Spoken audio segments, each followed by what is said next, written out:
ada yang ngomong presiden dipilih 3 periode, itu ada 3 menurut saya.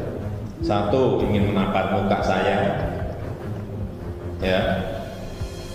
Yang kedua, ingin cari muka, padahal saya sudah punya muka. Yang ketiga, ingin menjerumuskan. Pernah ya kan ya. Bergeraknya memang biasanya baru di bulan Juli itu baru nanti mulai agak meroket itu September, Oktober, wah pas November disuruh gini-gini kubur Pak. Itu yang harus dirubah cara-cara seperti itu. Kurang lebih 10 tahun yang lalu kita juga sekarang bingung. Pesanan sudah kira-kira lebih dari 6.000 dan pada kapasitas setelah uji emisi, setelah nanti sertifikat uji tipe ini kami pegang, perkiraan saya bisa 3 sampai 4 kali lipat yang pesan. Padahal kemampuannya baru 200-300. Kira-kira 200 sampai 300. Jadi mereka akan mengambil langkah pertama, meminta sidang istimewa MPR yang mungkin 1-2 pasal yang katanya perlu diperbaiki, yang mana saya juga tidak tahu. Tapi kemudian nanti akan ditawarkan pasal baru yang kemudian memberikan hak bahwa presiden itu bisa dipilih 3 kali. Janganlah membuat kegaduhan baru. Kita saat ini tengah fokus pada penanganan pandemi, dan saya tegaskan, saya tidak ada niat, tidak ada juga berminat menjadi presiden 3 periode. Konstitusi mengamanahkan 2 periode. Itu yang harus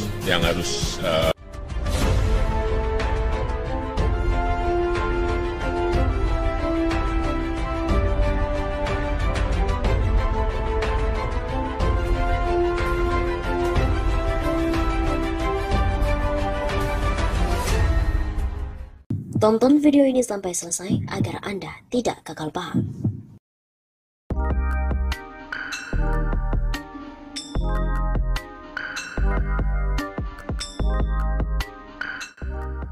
Menebak arah politik Jokowi di Pilpres 2024. 3 periode jabatan presiden hampir tidak mungkin terjadi di era reformasi. Indonesia sepertinya trauma mempunyai presiden terlalu lama. Kabarnya semua partai terutama PDIP tidak setuju presiden 3 periode. Presiden Jokowi sendiri juga menegaskan tidak setuju untuk 3 periode. Jadi clear, semua kompak. Selama ini 3 periode ini hanya wacana liar yang berkembang di media, terutama di media sosial. Lalu kemanakah arah politik Jokowi di Pilpres 2024? Apakah Jokowi akan ditinggalkan mitra koalisinya? Atau masih punya kekuatan untuk tawar-menawar? Pada 2024 ada 270 pelaksana tugas PLT Kepala Daerah. Semua PLT dipilih presiden dan memiliki kekuatan tersendiri. Apalagi jika menjelang 2024, Jokowi menjadi ketua umum salah satu partai. Kemungkinan Jokowi menjadi ketua PDIP, Demokrat atau partai yang lain bukanlah hal yang mustahil. Nah, jika Jokowi memiliki partai, kekuatan tawarnya pun akan tetap besar. Di antara tokoh yang santer dan juga berpeluang maju di Pilpres 2024 adalah Prabowo Subianto, Anies Baswedan, Ganjar Pranowo, Sandiaga Uno, Ridwan Kamil, dan sejumlah nama lain. Di antara nama-nama itu siapa yang memungkinkan untuk didukung Jokowi? Semua tetap punya peluang untuk didukung Jokowi. Prabowo misalnya, cukup kuat dan dekat dengan Jokowi saat ini. Tapi jika Prabowo diusung oleh PDIP, maka pengaruh Jokowi ke Prabowo kalah kuat dengan Megawati. Apalagi Prabowo 2 kali pernah dikalahkan oleh Jokowi di Pilpres 2020 misalnya. Apalagi Prabowo 2 kali pernah dikalahkan oleh Jokowi di Pilpres 2014 dan 2019. Hiruk pikuk Pilpres masa lalu bisa jadi resisten dan punya potensi kerentanan hubungan antara Jokowi Prabowo. Tentu ini akan jadi kalkulasi tersendiri bagi Jokowi. Selain Prabowo, orang yang cukup dekat dengan Jokowi adalah Ganjar Pranowo, Gubernur Jawa Tengah. Lagi-lagi Ganjar adalah kader PDIP. Tanpa jabatan presiden pasca 2024, Jokowi tidak akan dihitung kekuatannya oleh Megawati, yang notabene menjadi penguasa di partai berlambang kepala banteng. Artinya dominasi Megawati kader akan menihilkan Jokowi. Kecuali jika Ganjar membelot dan keluar dari PDIP. Sandiaga Uno dan Ridwan Kamil tidak terlalu dekat, tapi akan sangat ditentukan oleh partai pengusung dan elektabilitas. Sandi kader Gerindra sulit mendapatkan tiket maju dari Gerindra, mengingat Prabowo masih menjadi primadona di partai berlambang Garuda ini. Kecuali jika Prabowo batal maju di Pilpres 2024, Sandi akan punya peluang. Sementara Ridwan Kamil, selain tidak punya partai, elektabilitasnya juga tidak terlalu menonjol. Masih perlu kerja keras jika ingin dapat pinangan dan dukungan. Mendukung Anies, kalkulasinya bagi Jokowi lebih rasional. Selain elektabilitas yang menjanjikan, Anies sulit dikalahkan jika maju di Pilgub DKI lagi. Anies mesti nyapres, jika tidak, Anies akan bertarung di Pilgub DKI lagi sebagai incumbent. Seandainya pun semua partai dihalangi untuk mengusung Anies nyangkut di DKI, Anies masih bisa lewat jalur independen.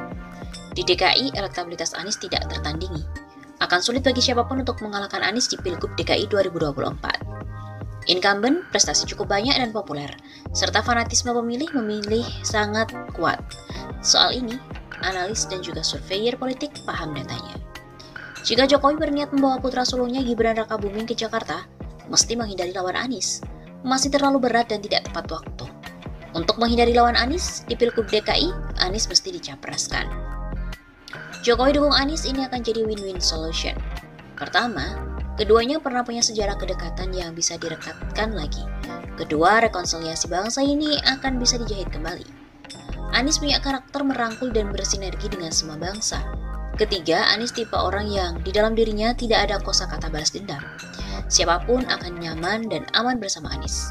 Tapi apapun itu, Presiden Jokowi pasti punya rencana dan kalkulasi yang matang soal Pilpres 2024. Karena ini menyangkut eksistensi politiknya setelah tidak lagi jadi presiden. Seperti kita tahu sebelumnya bahwa isu mengenai masa jabatan presiden 3 periode kembali berhembus kencang. Sampai-sampai KSP mengatakan ada yang berusaha menjerumuskan Jokowi lewat isu masa jabatan 3 periode. Melalui keterangan tertulis dari Deputi 5 KSP Jalaswari, memberikan penjelasan, ia memastikan Jokowi sama sekali tak pernah memiliki hasrat untuk menjabat kembali sebagai presiden lagi. Terkait isu tersebut perlu ditegaskan bahwa Jokowi tidak memiliki hasrat sama sekali untuk masa jabatan presiden 3 periode. Presiden sampai dengan saat ini masih memegang komitmen reformasi tentang pembatasan periode masa jabatan 2 periode. Jalaswari juga mengatakan Jokowi telah jauh-jauh hari menepis kabar tersebut. Jalaswari juga beranggapan ada yang ingin menjerumuskan Jokowi. Wacana masa jabatan 3 periode juga sudah bergulir sejak SBY masih menjabat sebagai presiden. Isu ini, kata Jalaswari, kembali dihembuskan oleh pihak-pihak tertentu yang ingin mengganggu stabilitas politik dan mengalihkan konsentrasi kerja Jokowi. Jalaswari meminta isu masa jabatan Presiden Jokowi 3 periode dihentikan. Hal ini demi kenyamanan dan ketentraman masyarakat.